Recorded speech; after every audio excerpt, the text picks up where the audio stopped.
The human cost of failing to stop the small boats crisis was laid bare today when 6 migrants died trying to cross the channel. Rescuers were searching for survivors today as MPs demanded urgent action against criminal gangs trafficking men, women and children in overcrowded and unseaworthy death traps. The latest heartbreaking tragedy pushes the small boat's death toll to 63 since 2021, piling further pressure on Rishi Sunak to step up action when he returns from holiday on Monday. But the Prime Minister was given a boost by a Sunday Express poll that showed nearly 2/3 of Britons would support a radical overhaul of the migration system.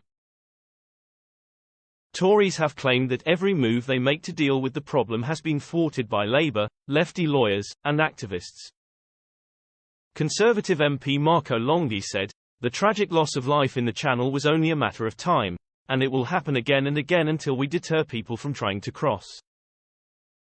Unless we can state, and execute, a policy that says, come to the UK illegally and you will be removed to Rwanda or elsewhere, we shall continue failing not just the British people but those crossing the Channel too."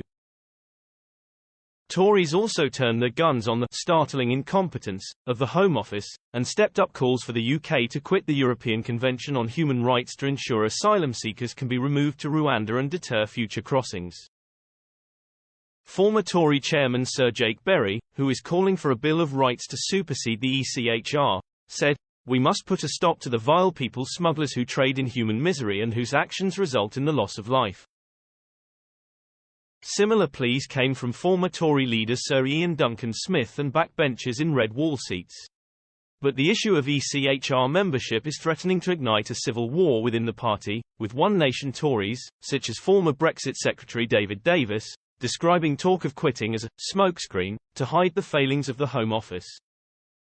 The tragedy was a shocking end to a flagship week which the Tories had hoped would demonstrate their commitment to curbing illegal migration. Downing Street had planned to use the past 7 days to prove it was dealing with the small boats crisis. On Monday it announced amid a fanfare that the first migrants had been moved onto the Bibi Stockholm, a barge bought to relive the £6 million per day cost on hotels. The barge plans were supported by 44% of the public, with 34% opposed.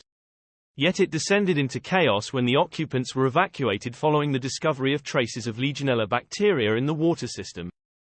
Former Brexit Secretary David Davis accused the Home Office of being too slow to deal with new arrivals. He told BBC Radio 4's Today programme, "The primary thing that's been revealed has been the startling incompetence of the Home Office itself. It's really, really hard to understand how, at all layers, this could not be caught early."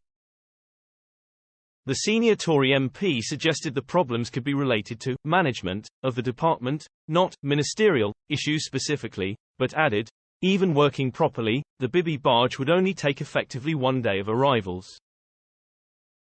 Conservative Deputy Chair Lee Anderson admitted immigration was out of control, and the government had failed. And Home Office officials admitted they were braced for a rough few months, with small boat crossings set to continue, but insisted the situation would improve when measures in the Illegal Immigration Act, which became law on July 20, are put into effect over the autumn. A Home Office source said, "We're getting on with the business of putting the building blocks in place to stop the boats. It will take time, but numbers are down on last year when at the same time illegal migration is soaring across Europe. It's going to be a rough few months and we await the Supreme Court judgment on Rwanda. That's crucial."